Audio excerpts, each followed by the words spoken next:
కథ ఏ పని చెయ్యనివాడు. ఒక ఊర్లో ఒక యువకుడు ఉండేవాడు. పెద్ద సోమరిపోతూ ఏ పని చెప్పినా చేసేవాడు కాదు. వాళ్ళమ్మ నాన్న తన పేరుని కరంవీర్ అని పెట్టారు. కాని తను ఏ పని చేయకుండా నిద్రపోతూనే ఉంటాడు. చూడు నాన్నా, ఎందుకు నువ్వే పని చేయడం లేదు? నీ స్నేహితులు పనులు చేసుకుంటున్నారు కదా. అమ్మా, నేను పని చేయాల్సిన అవసరం ఏముంది?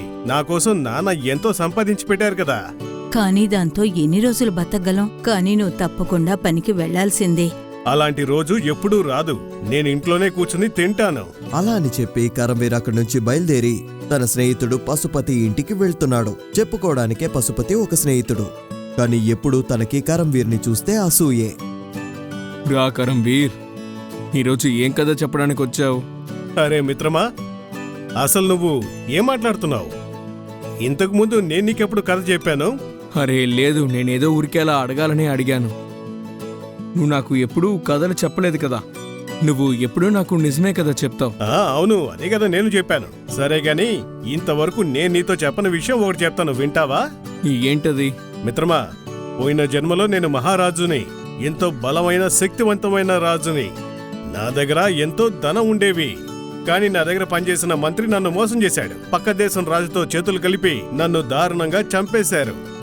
తను ఏంటి కొత్త కథ అని ఆలోచిస్తున్నాడు. కానీ అసలు ఈ విషయాలన్నీ నీకు ఎలా తెలుసు? ఇదే కదా అద్భుతం అంటారు.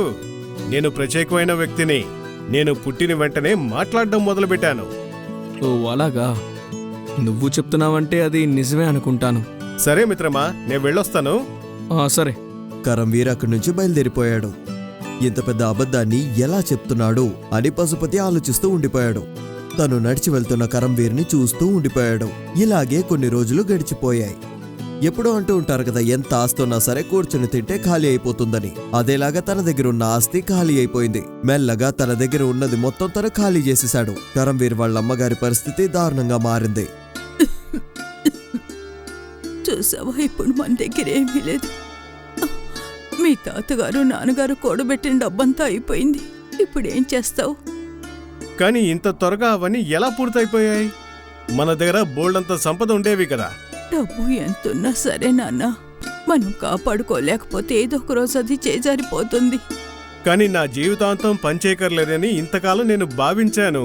హాయిగా ఇంట్లో కూర్చుని ఏ పని చేయకుండా జీవితాన్ని గడిపేద్దాం అనుకున్నాను. నేనెన్నోసార్లు చెప్పాను, కానీ నువ్వు నా మాట వింటేనే కదా. అప్పుడే ఏదో ఒక పని చేసుకొనుంటే ఈ పరిస్థితి వచ్చేది కాదు. ఇప్పుడు నాకు వయసు అయిపోయింది, ఒంట్లో కూడా బాగోలేదు. ఇక ఎంతో కాలం నేను ప్రాణాలతో ఉండను. అమ్మా, దయచేసి అలా మాట్లాడకు. నువ్వు లేకపోతే ఒంటరిగా నేను మాత్రం ఎలా ఉండగలను? ఇలాగే కొన్ని రోజులు గడిచిపోయాయి.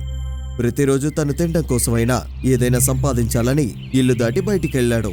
ఒకరోజు వెళ్లి పశుపతిని ఎందుకని సహాయపడకూడదు అని ఆలోచించాడు. అందుకని తన స్నేహితుడు పశుపతి దగ్గరికి వెళ్ళాడు. రా కరంవీర్, ఏంటి ఇక్కడికి వచ్చావు? మిత్రమా, నేను ఈరోజు నీ సాయం కోరే ఇక్కడికి వచ్చాను. ఏం సహాయం కావాలి? నేను నీకు ఏ విధంగా సహాయపడగలను? నా దగ్గరున్న సంపద మొత్తం అయిపోయింది. చెప్పాలంటే ఇప్పుడు నా దగ్గర ఏమీ లేదు. నువ్వు నాకు డబ్బిచ్చి సాయం చేయగలుగుతావా? మళ్ళీ నేను తిరిగి ఇచ్చేస్తానులే. ఓ, నీకు ఇచ్చేంత డబ్బు నా దగ్గర లేదు. నేను పేదవాన్నే కదా.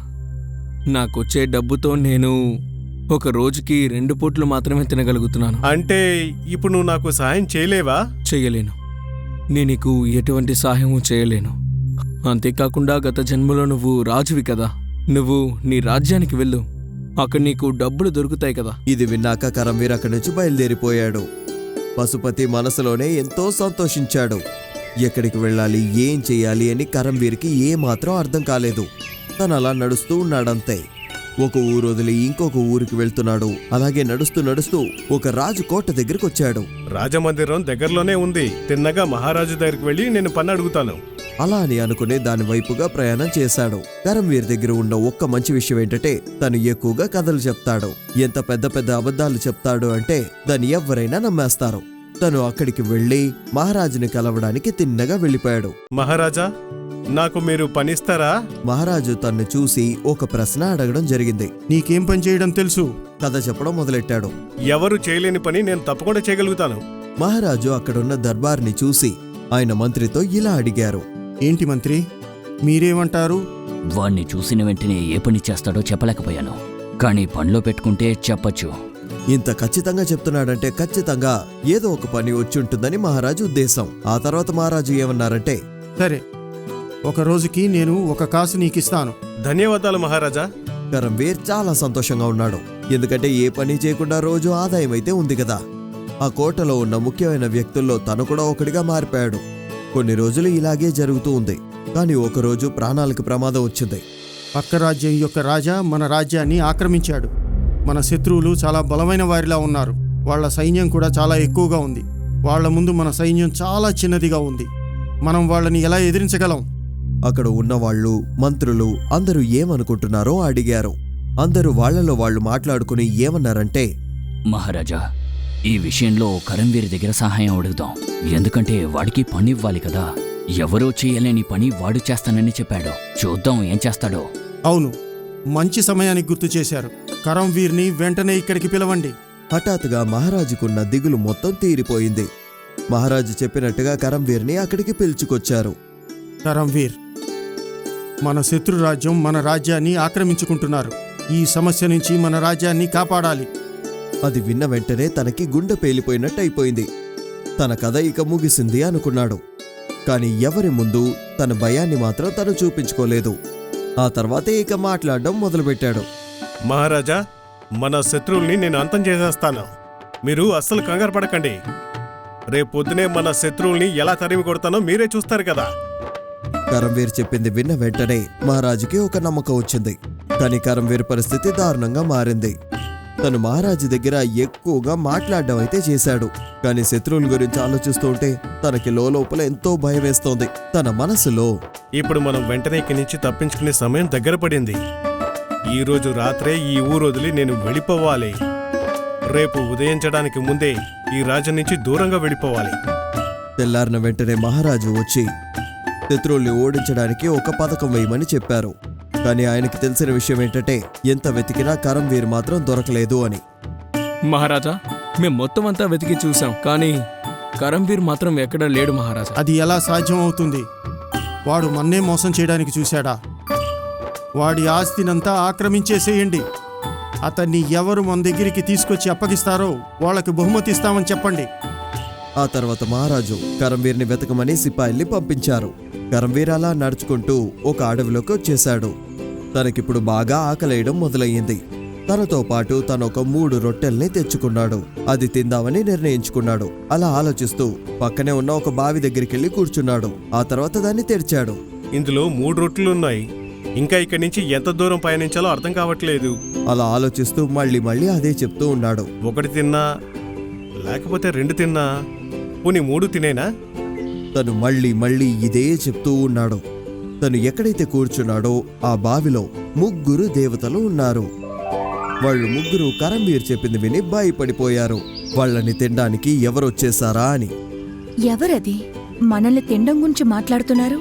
సరే, మన 3 వెళ్ళి వారితో మాట్లాడదాం. అక్కడి నుంచి 3 బయటికొచ్చేస్తున్నారు. వచ్చి కరంవీర్తో మాట్లాడుతున్నారు. ఏమైంది? మేము నీకు ఏం పాపం చేశాం? నువ్వెందుకు మమ్మల్ని తినాలనుకుంటున్నావు? కరంవీర్కి ముందుగా ఏమీ అర్థం కాలేదు. ఆ తర్వాత విషయం అర్థం చేసుకుని తనేమంటున్నాడంటే, లేదు, నేను తప్పకుండా తింటాను. ఇలా చూడు, ఇది చాలా తప్పు. మమ్మల్నే తినాలనుకుంటున్నావా? తప్పొప్పుల గురించి నాకు ఏమీ తెలియవు. నేను హాయిగా తినాలంతే. ఇలా చూడు, నువ్వు మమ్మల్ని తినకుండా ఉంటే కొన్ని విలువైన వస్తువులు నీకిస్తాం.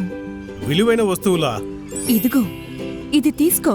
ఇది నీ తల్లో వేసుకున్నావంటే ఎక్కడికైనా నువ్వు వెళ్ళొచ్చు. ఇదిగో, దీన్ని తీసుకో. దీన్ని వేసుకుంటే నువ్వందర్నీ చూడొచ్చు, కాని ఎవ్వరూ నిన్ను చూడలేరు. ఇదిగో, మాయలున్న కత్తి నీ చేతిలో ఉంచుకో. స్వయంగా పనిచేస్తుంది. శత్రువులు నిన్ను ఎప్పటికీ గెలవలేరు. ఇప్పుడు కరంవీర్ ఎంతగానో సంతోషంగా ఉన్నాడు. ఆ దేవతల దగ్గర నుంచి 3 వస్తువులు తీసుకున్నాడు. ఆ రెక్కల్ని పెట్టుకున్నాడు. ఇచ్చిన గుడ్డని వేసుకుని చేతిలో కత్తిని తీసుకుని ఏమన్నాడంటే, నేను వెంటనే శత్రువుల దగ్గరికి వెళ్ళాలి. అలా అని చెప్పి వెంటనే యుద్ధ భూమిలోకి దిగాడు. అక్కడ శత్రువులు వీళ్ళని ఓడించడం తను గమనించాడు. కానీ కరంవీర్ అక్కడికి వెళ్ళిన దగ్గర నుంచి విషయాలన్నీ తల్లకిందులుగా మారిపోయాయి. శత్రువులకి ఏం చెయ్యాలో ఏమీ అర్థం కాలేదు. ఈ రాజ్యానికి సాయం చేయడానికి ఏదో ఒక భూతం వచ్చినట్టు అనిపిస్తోంది. శత్రువులకి ఈ విషయం తెలిసిన దగ్గర నుంచి వాళ్ళ ప్రాణాలు కాపాడుకోవడం కోసం యుద్ధాన్ని వదిలేసి అక్కడి నుంచి పారిపోయారు. మహారాజుకి విజయం వాళ్లదే అని తెలిసొచ్చింది. ఏదో ఒక శక్తే వాళ్ళకి సాయం చేసింది అని అన్నారు. దాని గురించి అందరూ ఆలోచించడం మొదలుపెట్టారు. ఈ మాయ ఎలా జరిగింది? మనకి సహాయం చేసిన అదృశ్య శక్తి ఎవరు? అప్పుడు కరంవీర్ తన కత్తిని తీసుకుని కోటలోకి వస్తున్నాడు. మహారాజుకి వందనాలు, మనం విజయం సాధించాం. సింహాసనాన్ని వదిలి వచ్చి ఆహ్వానిస్తున్నారు. రా కరంవీర్, ఆ అదృశ్య శక్తి నువ్వేనా? అందరూ ఆయన్ని పొగడ్డానికి లేచి నిలబడ్డారు. అలాగే మహారాజు ఆయన కూతుర్ని కరంవీర్కే ఇచ్చి వివాహం చేయాలని కోరుకున్నారు. నా కూతుర్ని కరంవీర్కిచ్చి వివాహం చేస్తాను. ఇప్పుడు జీవితంలో కావలసినవన్నీ కరంవీర్కి దొరికాయి. కరంవీర్ వివాహం కూడా పూర్తయింది. కానీ ఇప్పుడు తనకంటూ బాధ్యత వచ్చేసింది. అనవసరంగా మాట్లాడడం తగ్గించుకున్నాడు. ఇంతకు ముందులాగా కాకుండా ఇప్పుడు అన్ని పనులు చేస్తున్నాడు.